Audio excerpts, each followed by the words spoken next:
Walang imik si LeBron James sa off-season dahil si Luka na pala ang bagong GM ng Lakers. Ang talino mga idol, tara kwentuhan! Nawala man ang best defender ng Lakers na si Dorian Finney-Smith sa free agency, maganda naman ang pinalit ng Lakers sa kanya.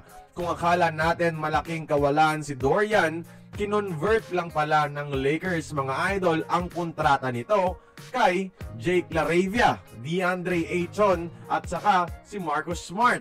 Hindi nila mapipirmahan kahit isa dyan kung nagstay si Finney-Smith sa purple and gold.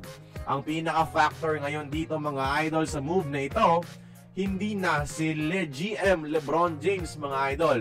Kung dati siya ang aktibong nagre-recruit ng mga stars sa free agency, ngayon si Luka Doncic na mga idol ang gumagawa nito sa Lakers at mas epektibo ito so far.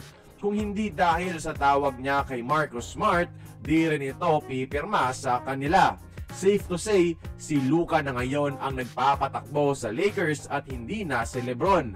Inahanda na rin ito ng Lakers sakaling mag-retire na si LBJ next season. At hindi ito masama para kay LeBron.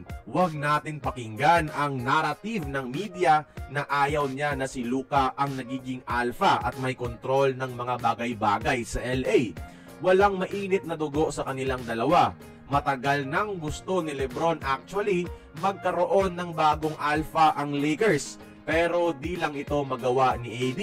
Kaya in the end, wala siyang choice. Siya pa rin ang nag-step up sa leadership role. Ngayon na nandito na si Luka, LeBron can finally focus sa ibang aspeto ng laro.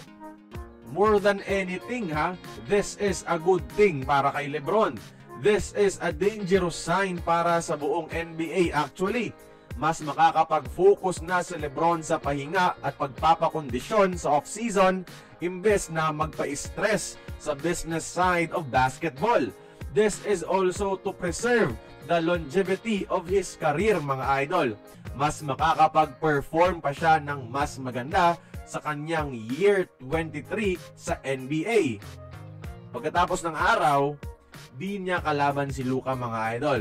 Kakampi niya ito at hangad rin ni Luka mabigyan ng magandang twilight years si LBJ. Dahil ang totoong hari mga idol, alam kung kailan dapat ipasa ang corona. And LeBron James is doing it right now. Opinion ko lang po ito, so kapag may opinion kayo, i-share nyo dito, magkomento kayo sa ibaba.